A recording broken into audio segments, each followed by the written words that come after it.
हे पण पोलीस यंत्रणेने काढलं पाहिजे। एवढंच नाही तर आमच्या महाराष्ट्र राज्याचे उपमुख्यमंत्री आदरणीय अजितदादा पवार साहेब ज्या दिवशी आमच्या संतोषांना देशमुख यांच्या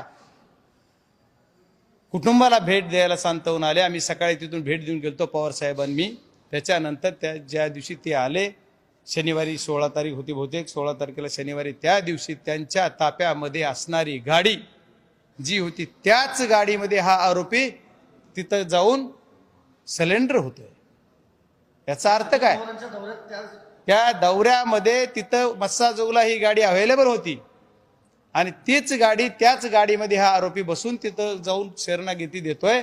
आणि त्या ज्या गाडीच्या मालक, आता गाडी कुणाच्या नावावर रिसर्च केलं नाही मी, पण ती ज्या गाडी जो मालक जी गाडी वापरतोय त्यालाच तुमच्या मीडियाने विचारलं ही गाडी ह्या गाडीत आला का? ते मला नाही आला। अरे ही गाडी तुझीच आहे, तोच तिथं होता, तो सुद्धा तिथं होता, मग याला सुद्धा असं हा आरोपी करणार का?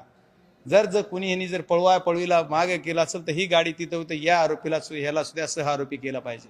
आज माझ्या केस तालुक्यातले बरेच लोक यांच्या संपर्कात नसणारे सुद्धा फरार आहेत, मग यांना आणखी आरोपी काय केलं नाही?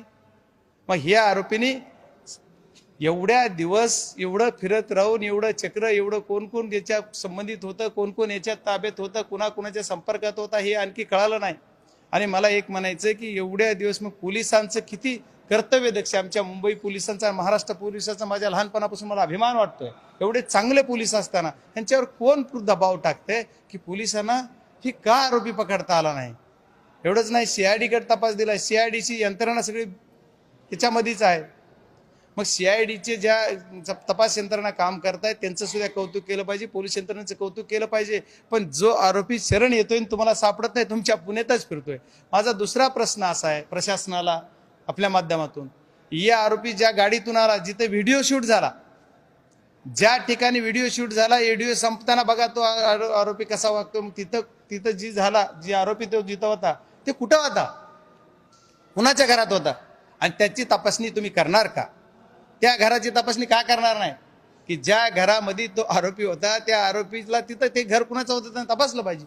मग ज्यांच्या घरात आरोपी आहे त्याच संघटनेचे लोक काय आंदोलनात म्हणजे आमच्या विरोधात आंदोलन करण्यासाठी पाठिंबा देतात, मग यांच्याशी काय संबंध आहे यांचा? हे खंडणीखोर जे सगळे आहेत त्या खंडणीखोरांचा संबंध कुठं कुठं जुळतोय हे सुद्धा बघितलं पाहिजे। मग ह्या आरोपीची चौकशी, गाडीत एवढे दिवस त्या आरोपी सोबत कोण होतं? एकटा आरोपी ड्रायव्हिंग करत फिरत होता का? याच्यासोबत कोण होतं याचा तपास झाला पाहिजे। पहिल्या दिवसापासून आरोपीवर गुन्हा 11 तारखेला झाला, तेव्हापासून त्यांनी शरण येईपर्यंत त्याच्यासोबत कोण कोण आलं, कोण कोण होतं, पोलीस त्यांचा गार्ड कधी सोडलं, त्यानं कधी सोडलं, कुठं सोडलं, आणि शेवट शरण येईपर्यंत सोबत कोण होते, एवढे लोक कसे आले, मग यांना कोणी सांगितलं? बरं ठीक आहे, जाऊ देत,